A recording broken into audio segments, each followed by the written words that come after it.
Hello friends, good morning. এসে গেছে একটা ছোট্ট মিনি ব্লগ নিয়ে। তো সকাল সকাল সমস্ত কাজ হয়ে গেছে।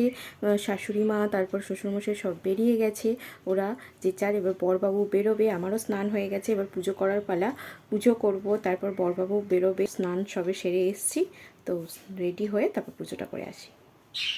তারপর দেখো এসে আমি রেডি হয়ে পুজোটা সেরে ফেলেছি। ঠাকুরঘরটা একটু নোংরা হয়েছিল, কারণ কালকে তো ভীষণ ঝড় হয়েছে রাত্রে। যারা যারা জানো, হাওড়াতে থাকো যারা জানো যে ভীষণ ঝড় জল হয়েছে, তো ধুলো খুব ঢুকেছিল। তো সে কারণে ঠাকুরঘরটা ভালো করে মুছে পরিষ্কার করে তো পুজোটা করে ফেলেছি। তারপরে নিচে এসে দেখি এই যে দেখো বেগুন গাছটা কি করছে, বরবাবু একটুখানি বেগুনগুলো তুলে নিচ্ছে, কারণ অনেকগুলোই বেগুন ধরেছে, তোমরা দেখতেই পেলে। আর এখানে দেখো এই বেগুনটা বড় হয়ে গেছে। আর হনুমানের ভীষণ উৎপাত, মানে একদম জিনিস রাখা যায় না, ওরা এসে খেয়ে চলে যাবে। তো আগের ভিডিওতে তোমাদের লাউ হয়েছে শেয়ার করেছিলাম, ওটাও আমরা খেতে পাইনি, হনুমানে নিয়ে চলে গেছে। তো ওই জন্য বরবাবু এটা তুলে রাখছে যে যাতে না ওরা আবার নিয়ে চলে যায়। অনেক হনুমান, এখানে হনুমানের ভীষণ উৎপাত। ও এখানে অনেকগুলোই বেগুন চারা আছে, এখানে দুটো তিনটে আছে।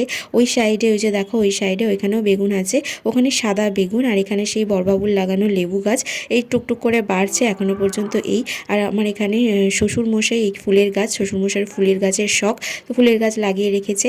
তো তারপরে এসে আমি বরবাবু বেরোবে সেই জন্য লাঞ্চটা রেডি করে দিচ্ছিলাম। এই যে এখানে ভাত, তারপরে ওখানে হয়েছিল মাছের তরকারি, এখানে ঢ্যাঁড়স ভাজা, এই সমস্তই হয়েছিল। তো এই ছিল আজকের ভিডিওটা ভালো লাগলে লাইক শেয়ার সাবস্ক্রাইব।